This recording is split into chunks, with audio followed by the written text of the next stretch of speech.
Uma funcionária passava o dia assistindo filmes e futebol durante o trabalho. Quando o patrão percebeu que ela estava fazendo isso, ao invés de trabalhar, a demitiu sem pensar duas vezes. E ela achou isso muito injusto. Então entrou com um processo contra a empresa e acredite, ela ganhou. Veja só esse caso. A Justiça do Trabalho do Paraná reverteu a demissão por justa causa de uma secretária que atuava em um comércio especializado em fotografia voltado ao mercado imobiliário de Curitiba. A funcionária havia sido dispensada após a empresa alegar que ela acessava sites com conteúdos não relacionados ao trabalho, como filmes e jogos de futebol.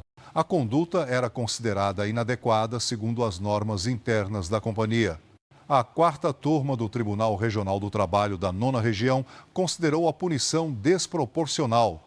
Os desembargadores entenderam que a atitude da trabalhadora não foi suficientemente grave para justificar a penalidade máxima prevista na legislação. Segundo a decisão, não houve prova de reincidência nem demonstração de que o comportamento tenha causado prejuízo financeiro à empresa. O relator do caso, o desembargador Valdecir Edson Fossati, destacou que a demissão por justa causa deve ser aplicada apenas em situações extremas, quando se torna impossível a continuidade do vínculo de emprego. Ele ressaltou que, nesse caso, uma advertência ou suspensão teria sido medida mais adequada e educativa. A decisão foi unânime entre os magistrados que participaram do julgamento.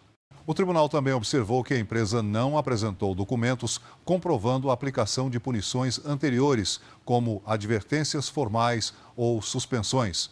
De acordo com o entendimento dos desembargadores, o uso da penalidade máxima sem medidas prévias viola os princípios da razoabilidade e da proporcionalidade que devem orientar as relações trabalhistas.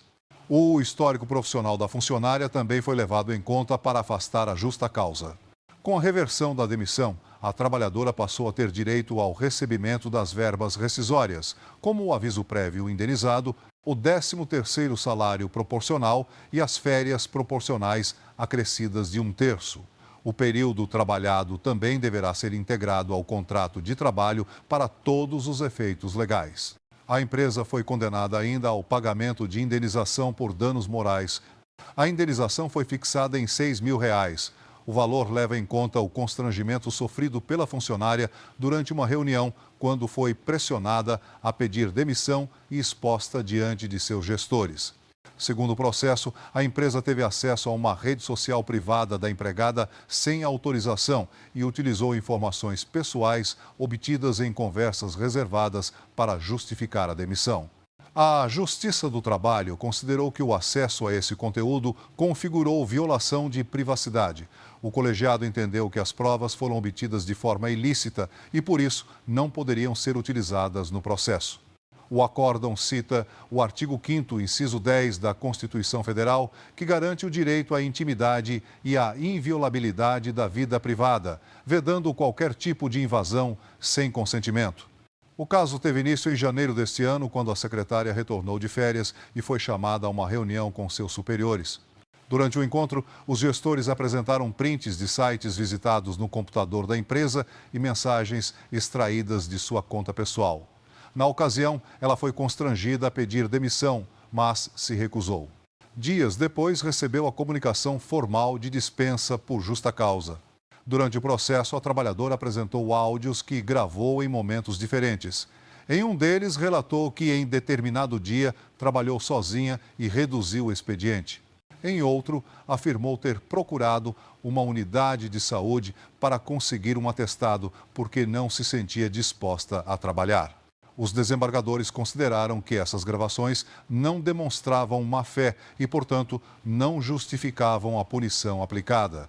O relator desembargador Valdecir Edson Fossati afirmou em seu voto que o objetivo principal da legislação trabalhista é preservar a continuidade da relação de emprego. Segundo ele, a dispensa por justa causa deve ser adotada apenas quando o comportamento do empregado compromete a confiança indispensável à manutenção do vínculo. Ele acrescentou que a aplicação de uma penalidade mais leve permitiria que a funcionária refletisse e corrigisse sua conduta. O colegiado destacou também que o poder de fiscalização do empregador encontra limites nos direitos fundamentais do trabalhador. A empresa pode monitorar o uso de equipamentos corporativos, mas não está autorizada a acessar contas pessoais, redes sociais privadas ou mensagens sem consentimento. A invasão desses espaços, de acordo com o tribunal, viola o princípio da dignidade da pessoa humana previsto na Constituição Federal. O artigo 482 da Consolidação das Leis do Trabalho define as hipóteses em que a demissão por justa causa pode ocorrer, como atos de indisciplina, insubordinação e desídia. No entanto, a Justiça entende que esses comportamentos precisam ser reiterados e causar prejuízo concreto à empresa. O simples acesso a sites não relacionados ao trabalho não se enquadra nessas situações. A decisão reforça que a justa causa é uma medida de exceção e deve ser usada com cautela. Essa penalidade gera graves consequências para o trabalhador, que perde direitos rescisórios e pode enfrentar dificuldades para conseguir nova colocação no mercado.